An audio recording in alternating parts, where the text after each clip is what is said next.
One. Welcome on back to another episode of the Goonery, recording to you live on Halloween night and the NFL trade deadline today. Brandon, good to be back. How we doing? I feel good on this Halloween, knowing now I have children. I have to take them trick or treating, and I'm gonna enjoy this time that I have because I don't know how much time I do have. So, yeah, other than that, I'm good.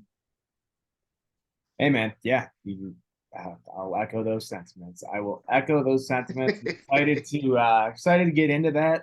Not into that. Jesus Christ. Get into the rest of the show. Here we have today. We're gonna be talking all things Bears, trade deadline, and college football at the end. But first and foremost, Brandon, we got to get right into it. It's one of the larger storylines in the NFL right now. And it feels like, what year is that? 2013, 2014. It's just 14. 2014. It just feels like a sabotage campaign against Justin Fields at this point. You saw this big smile that I had on my face to start the show. It's about to go away because I've been sitting on this for over 24 hours now, and I've been waiting to get into this. So let's get into it. I got wind of the news of a potential, smear campaign against Justin Fields. And all these questions went into my mind. So I'm gonna look at it from both sides, but you will know what side I'm on when it all is said and done. So one side of it is Justin Fields this season has looked good in two games. Mm-hmm. And Tyson Bagent has also looked serviceable in two games, one in relief and one against the Raiders. I mean, okay. Yep. Okay. Never mind. There we go. Yeah. Okay. It took a second to process there. Okay. Yes. I was almost very surprised by what you were saying there, Brandon. Oh no, you don't know the half. but yes. But if you look at the broadcast for these said games, the glazing of Tyson Bagent is so apparent.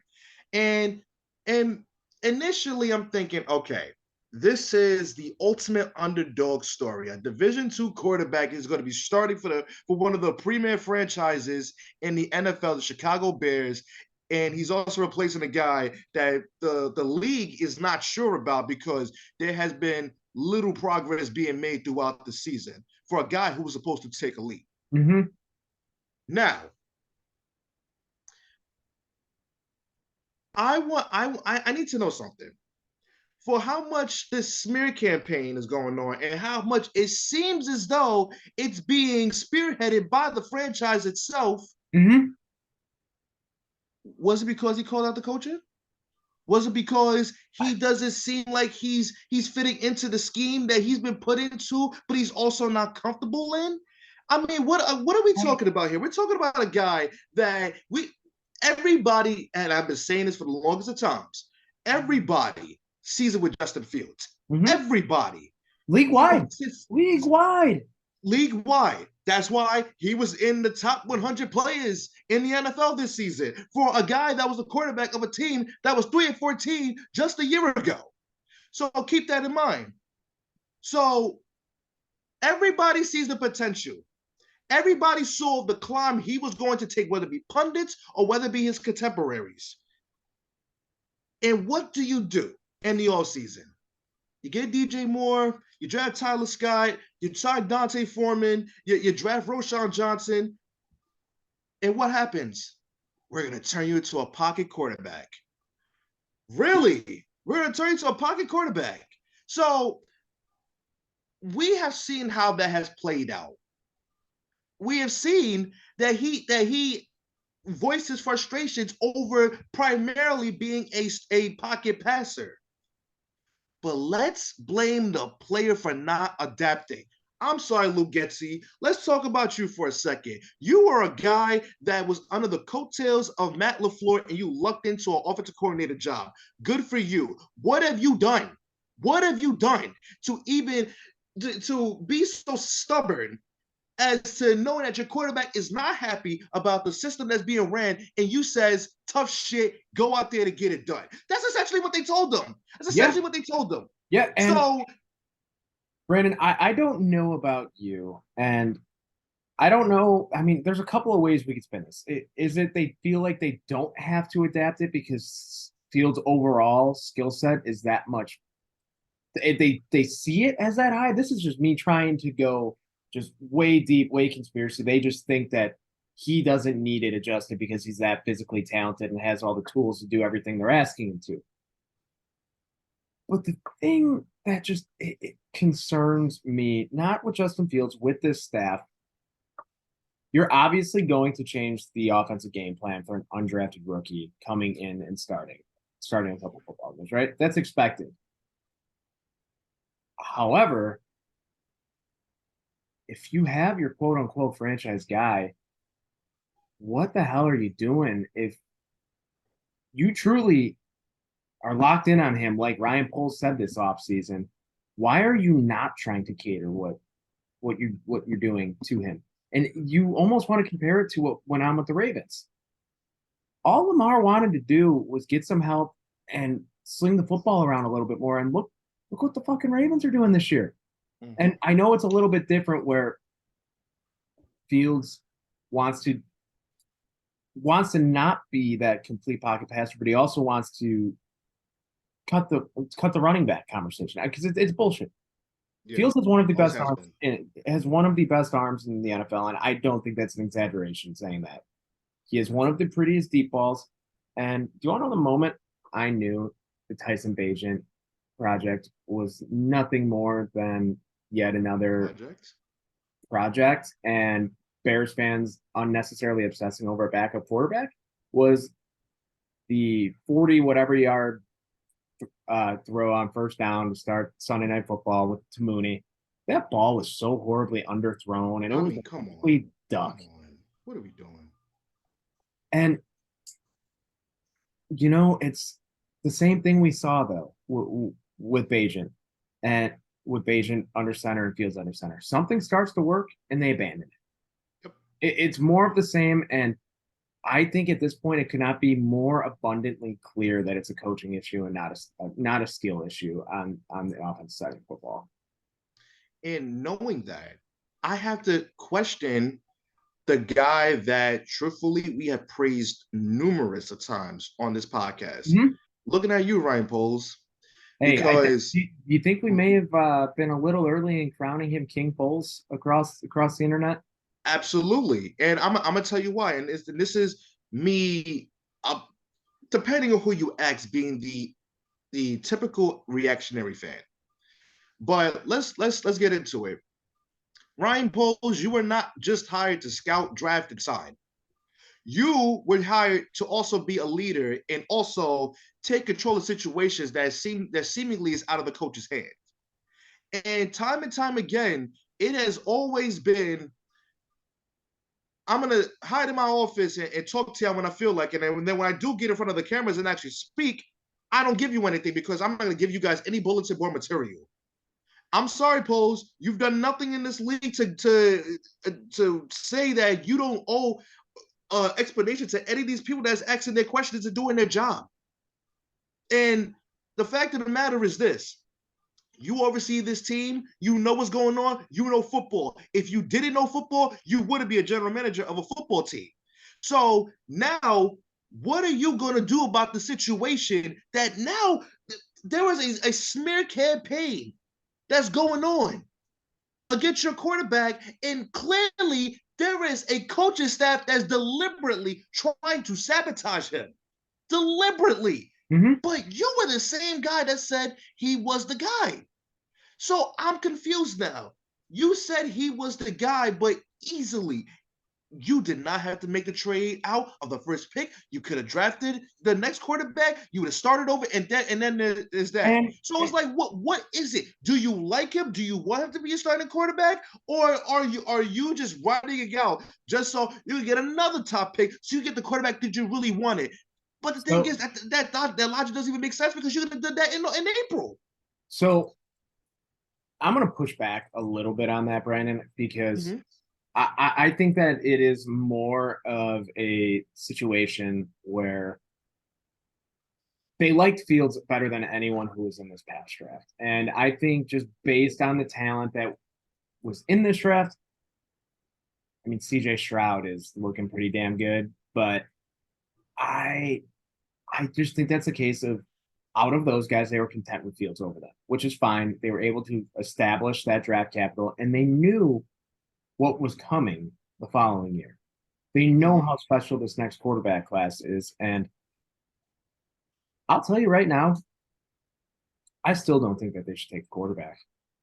There are Mm. so many other holes that they need to fill on this team that it doesn't matter how talented your quarterback is. You're not going to fix it with just one player at this point because if you do, you're going to end up like an Andrew Luck. You're going to end up you're going to go down that path with the generational just that same generational talent. And that's not to say the Bears offensive line is not coming along.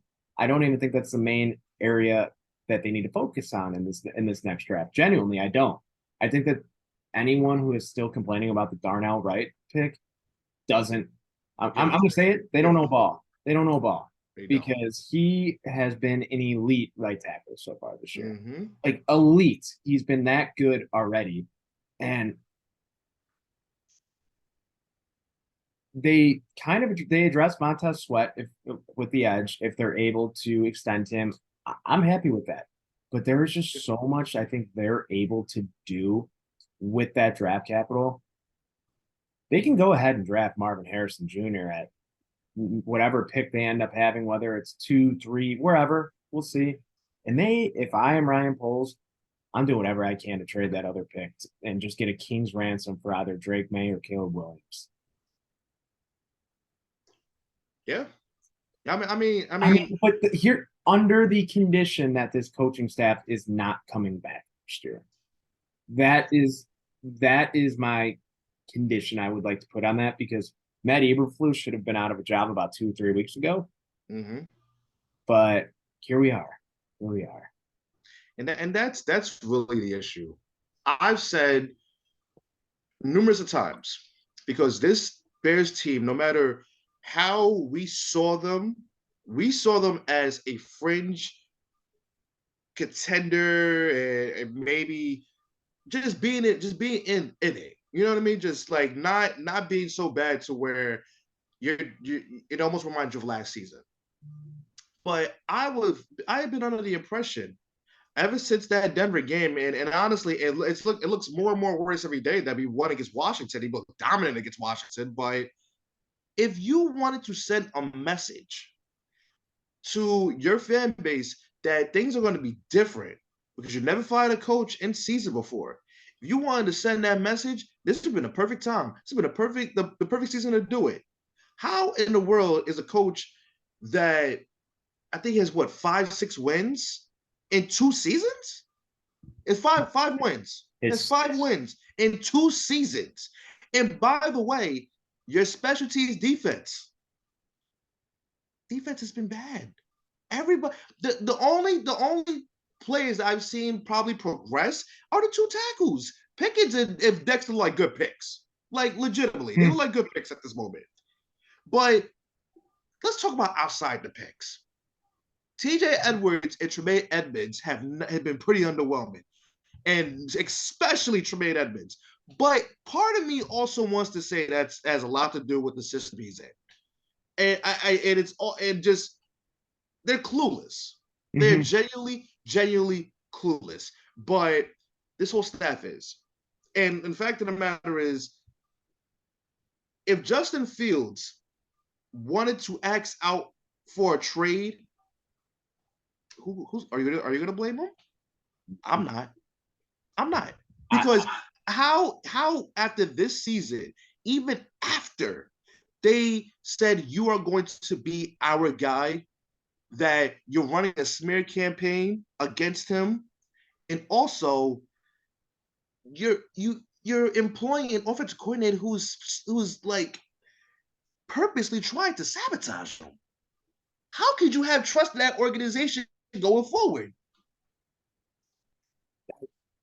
I couldn't. I All right. can, and I am honestly surprised Justin Fields has not requested a trade at this point.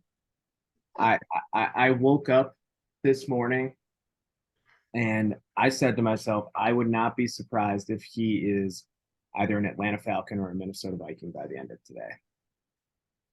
If he was a Viking, then all hell would have broke loose. Oh, All hell would have broke loose. I would have been emotionally unwell, Brandon. I don't think I'll be, I don't think I would be able to do this podcast. No, no. I mean, magically, I'm sure Justin Jefferson's hamstring would be healed as well, and he'd be Oh playing. yeah. Yeah. He ain't doing it for Josh Dobbs.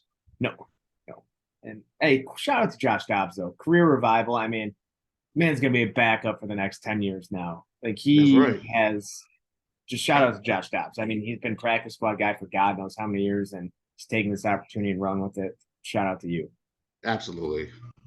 But I before we move on, I want to take it there because this has been bothering me because in the NFL draft this season, this off season, this was the first time in the league's history that two black quarterbacks were taken 1 and 2. That was historic. That was historic for so many reasons, especially for the historical stereotypes that came with black quarterbacks. Mm-hmm. You see what Justin Fields is going through. All it took was for a Division II dude to become the sweetheart, and he instantly takes a step back. And all this situation has told me is no matter how much progress that has been made to wipe away the stereotype of black quarterbacks, there's still a long, long, long way to go. And it's a damn shame. Yep. Yep. It is. It's I think this conversation we'd be having right now would be a heck of a lot different if Tyson Bagent came in and put up Will Levis type numbers in his career start. And it hasn't been anything near that. He threw 2 picks on Monday. It should have been more than that if we're being really honest. It was ugly. And it's not even to say anyone who had any type of expectation for Tyson Bagent is also an idiot. Oh, 100%. I would argue almost as much of an idiot as anyone who says that he should. That's making this a conversation. Just anyone who had any type of expectation for it. Undrafted Division II rookie. Think about that. It's incredible. Even made the opening day roster. Yeah. I mean, that in and of itself is an awesome story. Let his story be unraveled the way it should. Organically. Yes.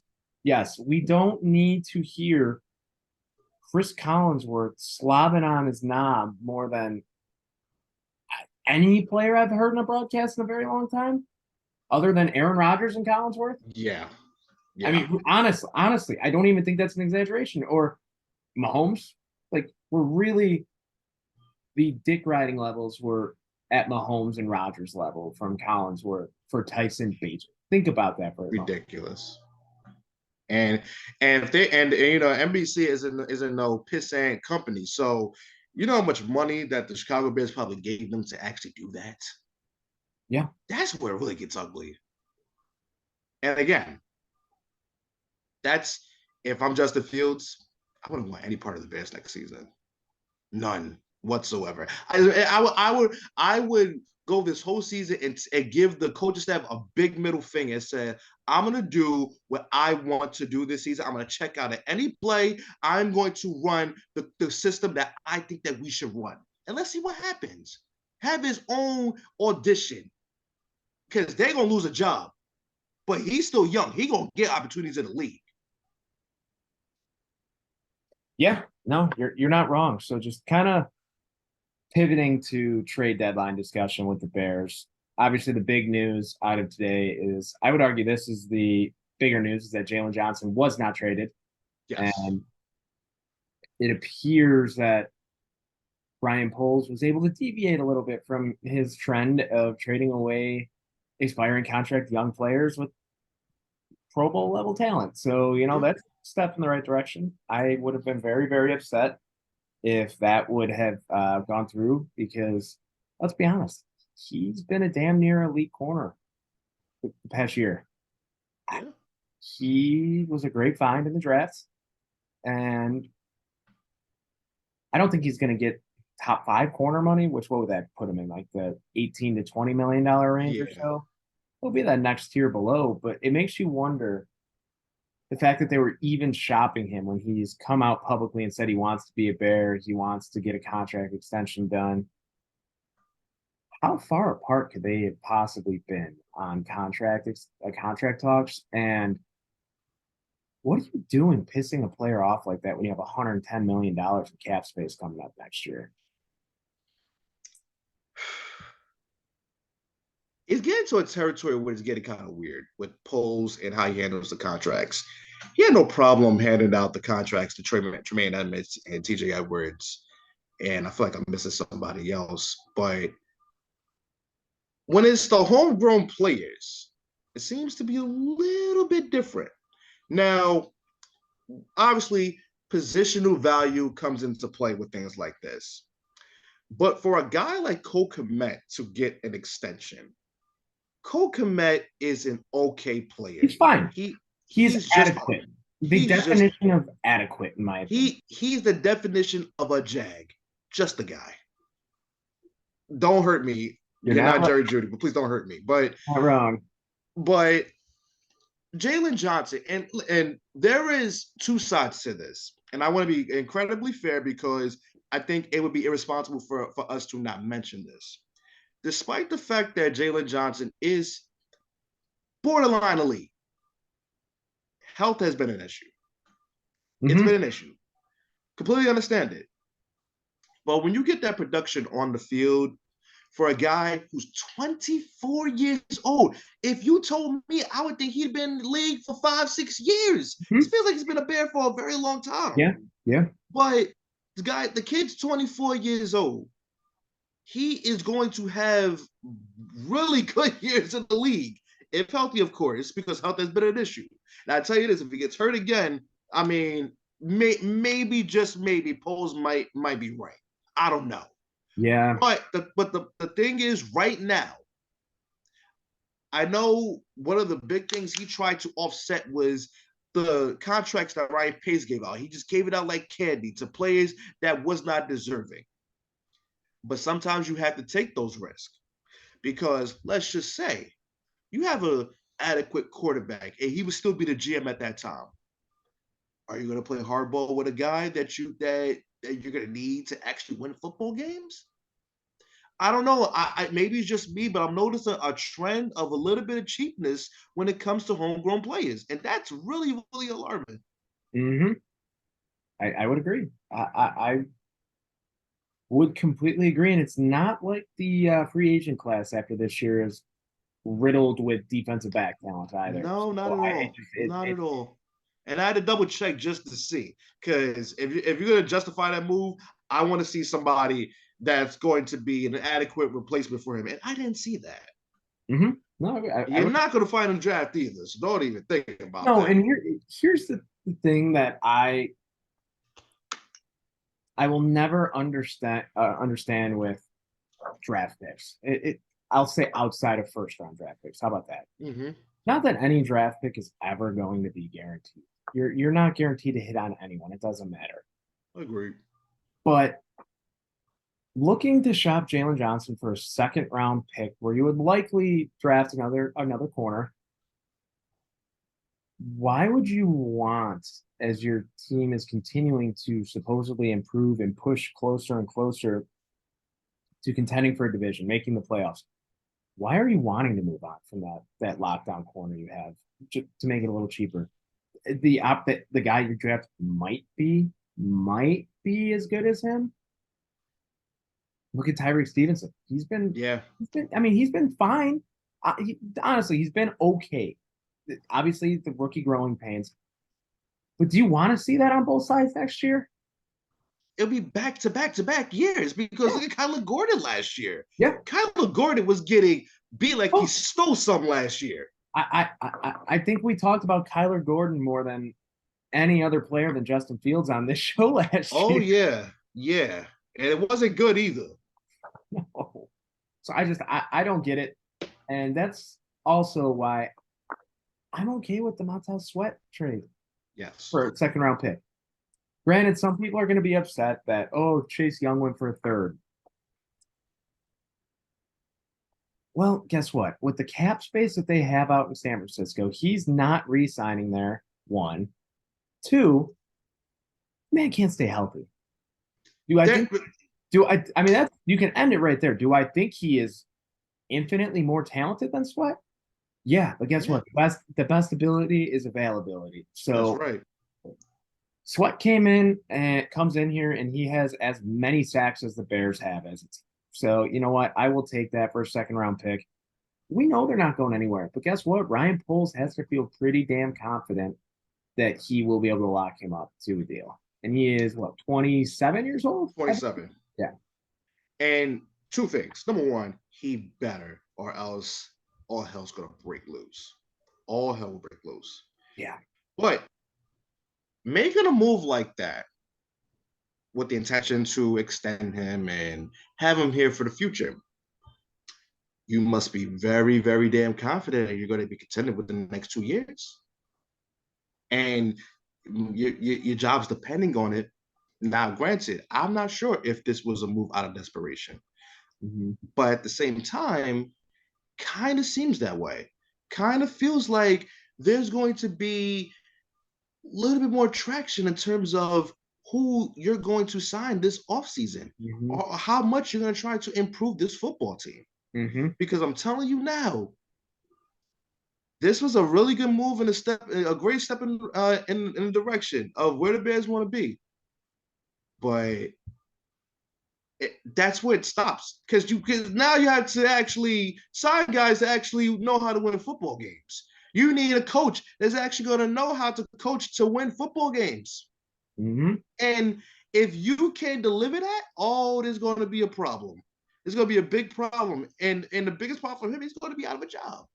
Yeah. Point blank, he's going to be out of a job. So again, they must think that they're not that far away. Others would argue. I think we would argue that.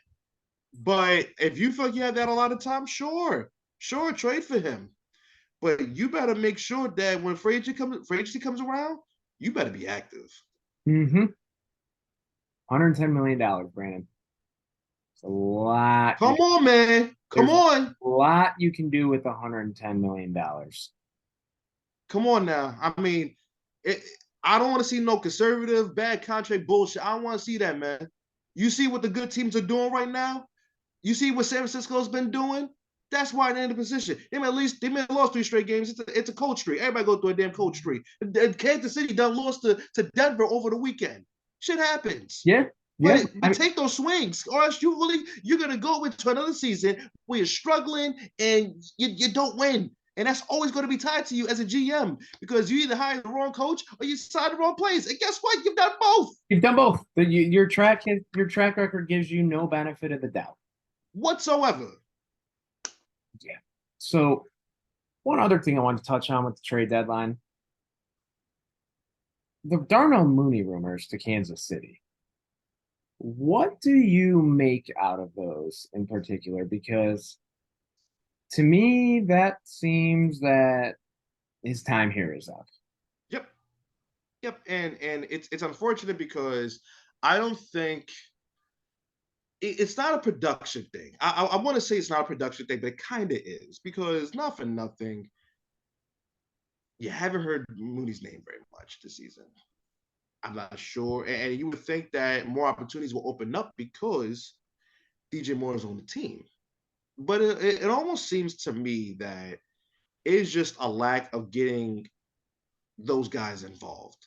I feel like DJ Moore doesn't even get double teamed as much because they feel like they know they're not game planning for him. Yep. And that's a problem. So at that point, they're running just a damn free for all. So, in my opinion, well, damn, look at that. It all comes back to the coaching staff. If you are not scheming up a way to have DJ Moore be the primary guy on offense, guess what? Like nothing else is going to open up for Yeah. anybody. No, no. So his time here is done. Tyler Scott most likely is going to be the next guy up, and who even knows if Tyler Scott is going to be comparable to Darnell Mooney? I think he can be, me personally, I agree. but I think that raw skill wise, I think that Tyler Scott's a better prospect than Mooney ever was. oh, absolutely. So it sucks, but it is what it is. I mean, it just sometimes you outgrow each other, and that's what this kind of feels like at this point. And Yeah. I do genuinely think Mooney still would like to be a Bear, but then I have to think about it. What's his role going to look like when Marvin Harrison Jr. is lined up out on the opposite side of DJ Moore next year? I'll tell you what, he'll make a hell of a slot guy. Would he want to be a slot guy? That is my thing. I do not think Darnell Mooney. That's why I don't foresee any situation where he's still here. But the thing, it's funny because he wouldn't want to be primarily a slot guy. But don't you think he would be suited best flourish. as a? I think he would flourish as a slot yeah. guy. Oh yeah. I mean, and I don't want to put words in his mouth, but it almost just like feels to me that it's like been a I want to prove people wrong type of thing with Mooney, where I feel like he's been kind of outspoken at times where he wants to remain lined up on the outside, which, hey, I get it. You're a wide receiver. You have to portray that confidence. You have to have that ego, that attitude to be successful in the NFL. And he has had a successful career thus far. It's just gets to the point where it's like, man, maybe think about why your numbers are down. Just I would love for Darnell Mooney to be wide receiver 3 in the slot. I mean, hey, of course. Fuck, man. I'm just speaking of Bears wide receivers while we're here. Why is Velus Jones still employed?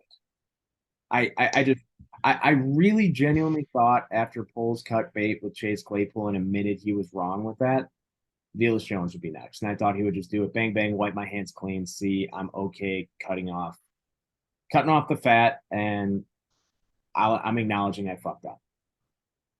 Does Velus Jones have one redeeming quality other than making every other player on the team look better than they are? No, not one. Can't catch, not even good with punt returns, not good on kick returns. Everything that he is supposed to do, they brought in Trent Taylor for stuff like that. Mm-hmm. Tyler Scott has a similar skill set to him. And is he a good blocker? I don't know. Mm-hmm. Does he run jet sweeps good? Maybe.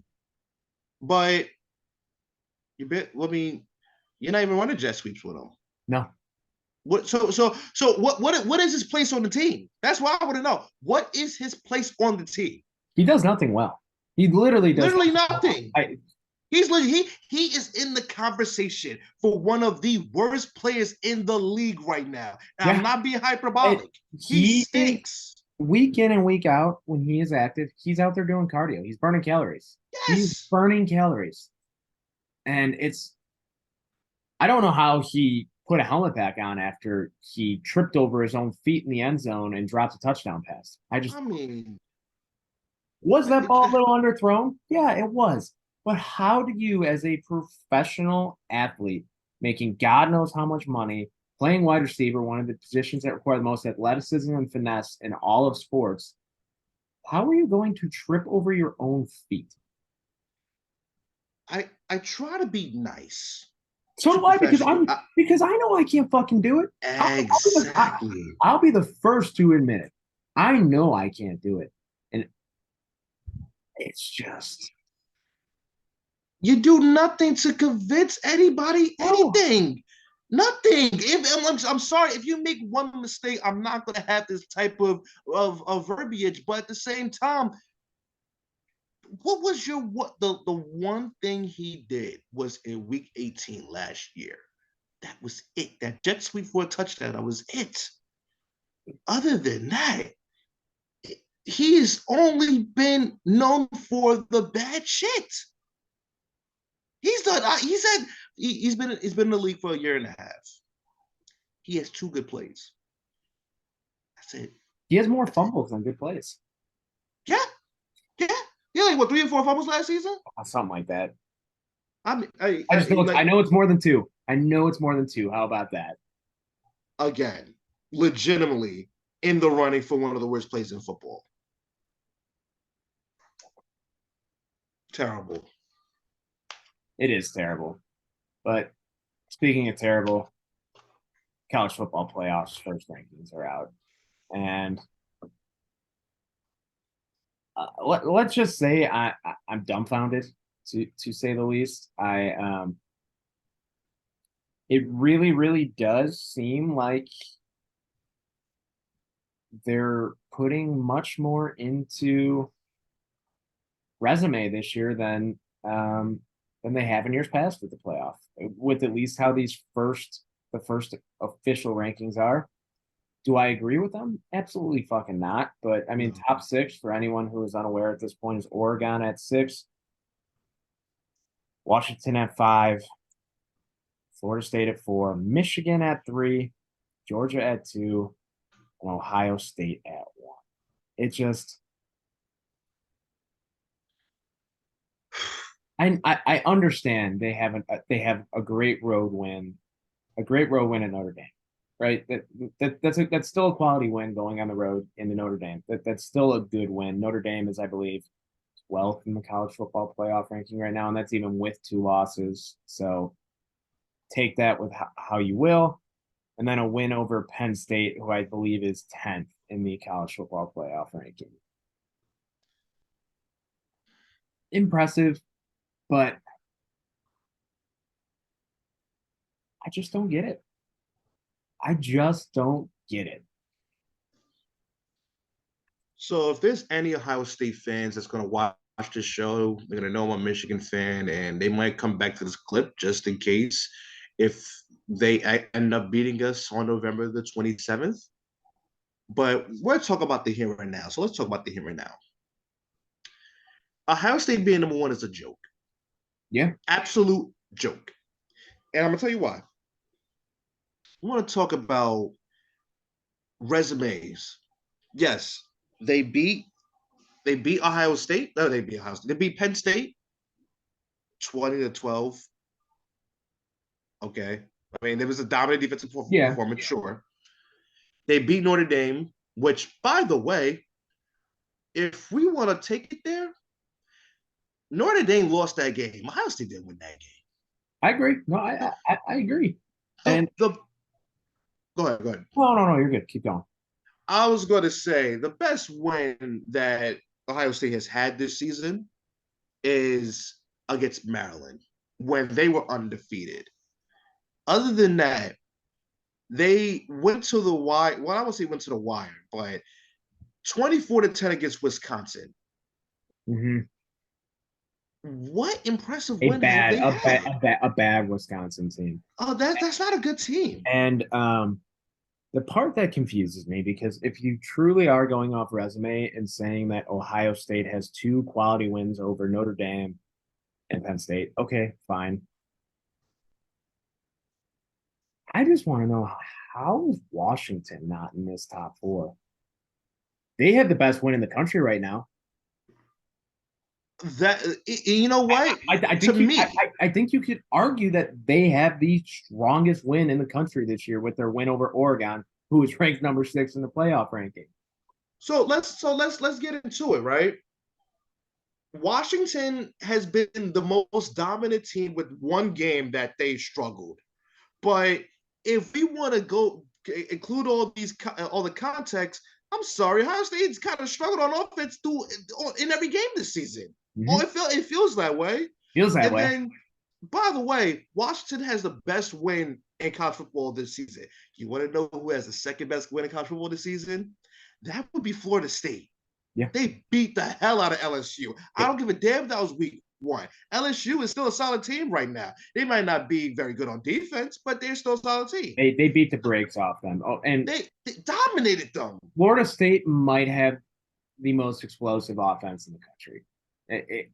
It's impressive, man. And you know what?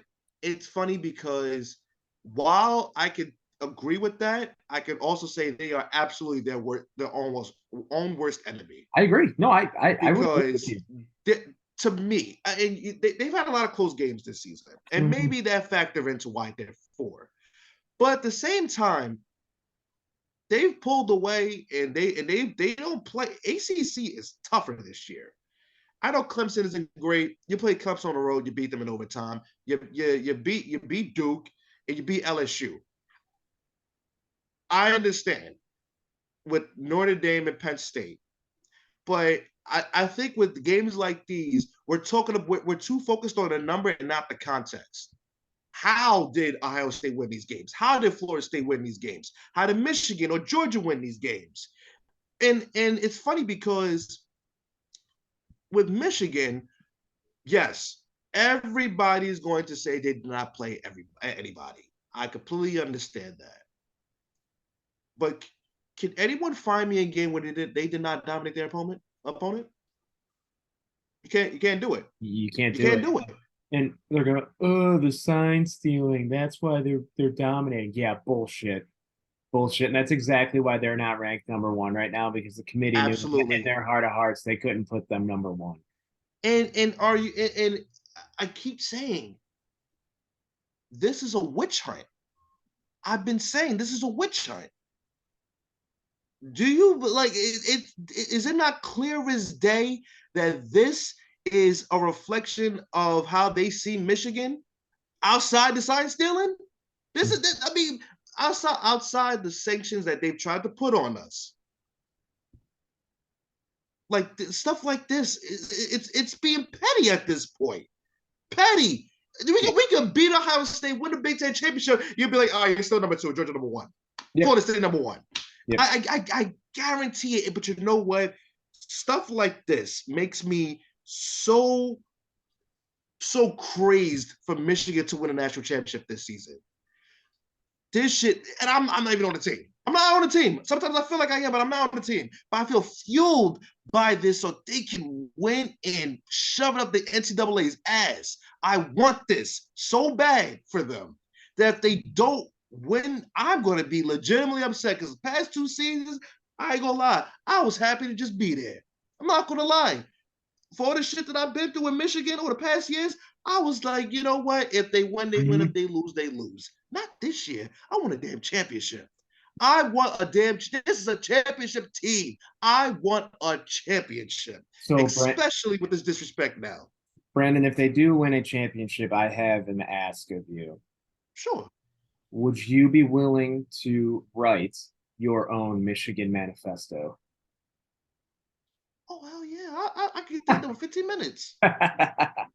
So we got to talk about that. I mean, obviously, anytime the word manifesto is thrown around, you know, it's not usually in a good connotation. I mean, just historically speaking. Yeah. What the hell do you think is in there for 500 to 600 pages on how to change and transform the Michigan football program? Like, genuinely, I'm at a loss, man. Like, Connor Stallions, if he was not committed to taking over Michigan, he might be a cult leader. He might be the leader of a new terrorist organization because his brain is out there, it seems. It's almost disturbing how much it is. Yeah. But in another respect, you're just like, man, he's kind of a genius, low-key. But let's call it what it is.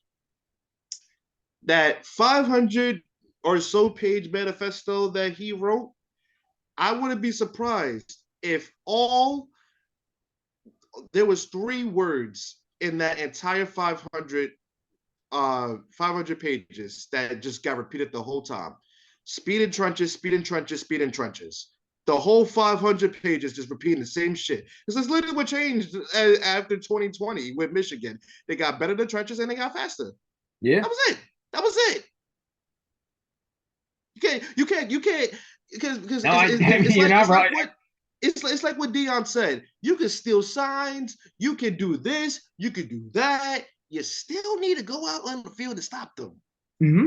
So, regardless of whatever comes out of this, I don't give a shit. I genuinely don't. I really don't. And maybe it's because Michigan is a winning football team right now. Maybe that's why I don't really care as much what the conclusion is going to be. But at the same time, I like it's scouting. It's Mm-hmm. scouting. It may Everyone, it may be unethical scouting, but scouting is scouting. But you know what? Some dickheads get caught, get caught red-handed. It is what it is. But it's scouting. Now here's the thing. That's where I'm Point. confused. That's where I'm confused with this whole situation. Is doesn't everyone do this? I want to know something. For everybody, every sucker that has followed college sports for all the dastardly shit that they've done, and we've stuck around, we've seen this shit for years. Since when NCAA rules mean any damn thing to any one of y'all? I will wait. Y'all have hated these rules for years, but now all of a sudden that Michigan is the one who gets caught with the the NCAA might be onto something. I'm glad they're cracking down on cheating Because they're back on and top, man. scouting. They're back on top. That's all it comes down to. Everyone wants to knock off the big dog on top. That's what it comes down to. It's a joke. So, Brandon, here's something I've been kind of kicking around in my head a lot the last few days. I know you and I have talked a lot about future head coaches for the Chicago Bears. With everything going on here at Michigan, if Harbaugh goes out on top this year, wins a national championship, he walks away, right? And goes back to the NFL. He has to, right? Just to avoid any, like, he pulls a Pete Carroll. He has to. Or an Urban Meyer.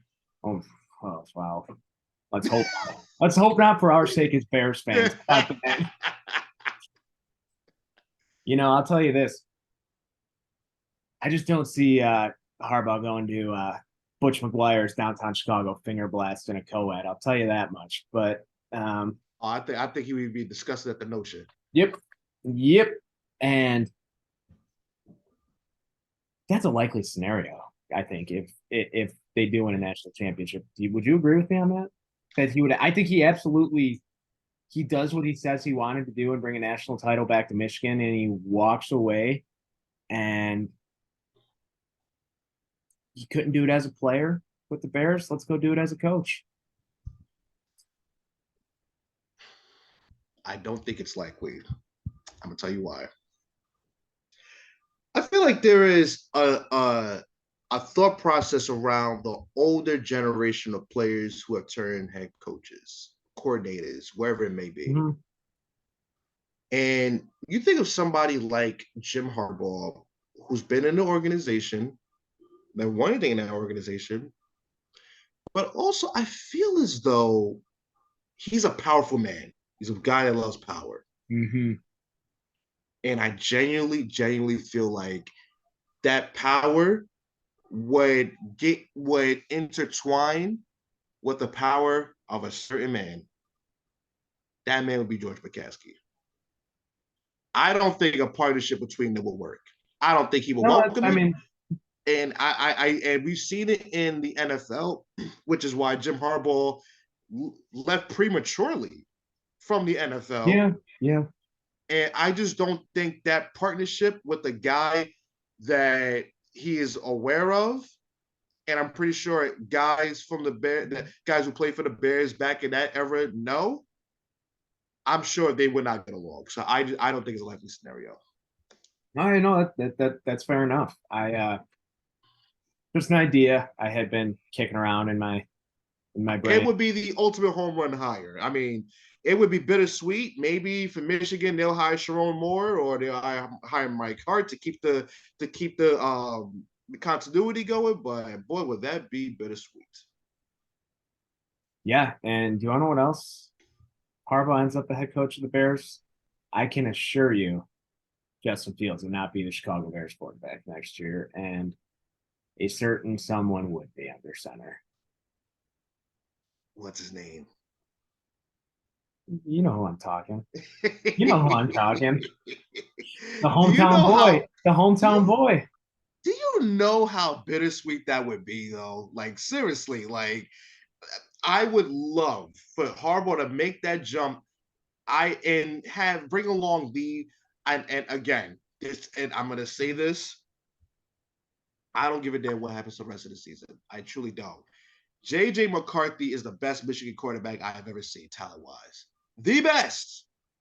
From a pure quarterback perspective? Pure quarterback perspective. Okay. Because he could lose it in the first round of college football player for all I care.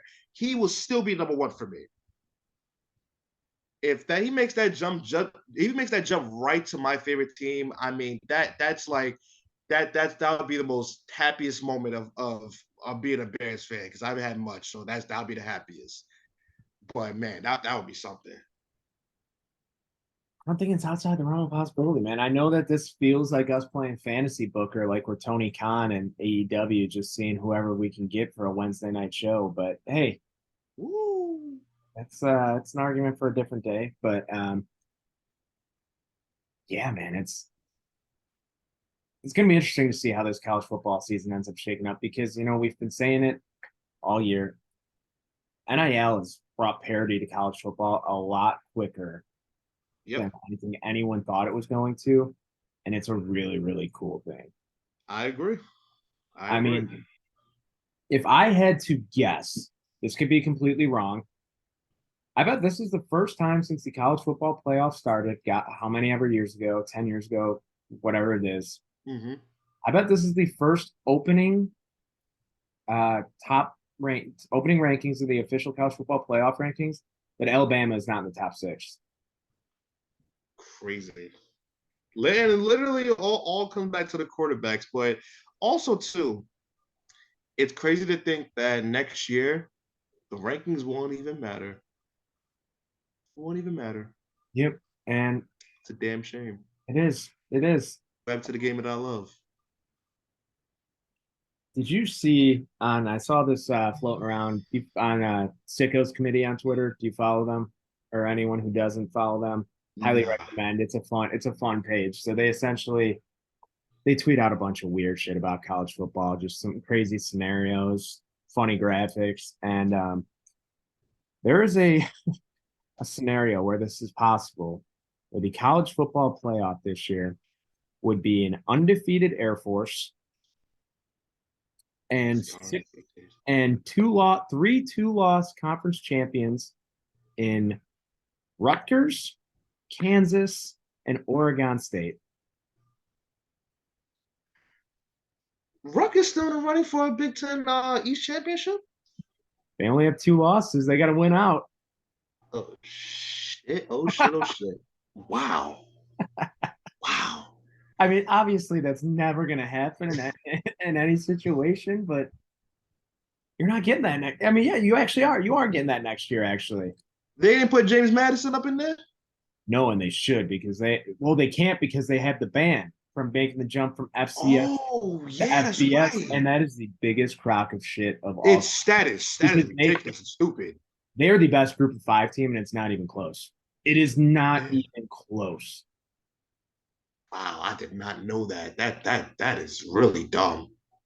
Yeah. So even if they are the best group of 5 team next year, they are still not eligible. I believe it's a 5-year a 5-year thing, which is crazy considering what.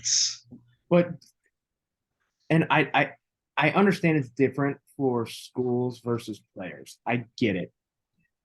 But all of these guys who jumped from Jackson State to Colorado with Dion automatically being able to play, I know the transfer rules are different, but like more or less, man, like what's the difference? Yeah. I mean, it's not like JMU was a bunch of schlubs at the FCS level. They literally were dominant. Literally.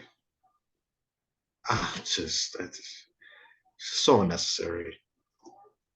Yeah, crock of shit. But with that being said, that's going to wrap up this week's episode of the Goonery. We got through a lot this week. We will be back next week, obviously discussing more college football, more Bears, and hopefully the college football playoff committee gets their shit together. That's all I'm gonna say. Yes.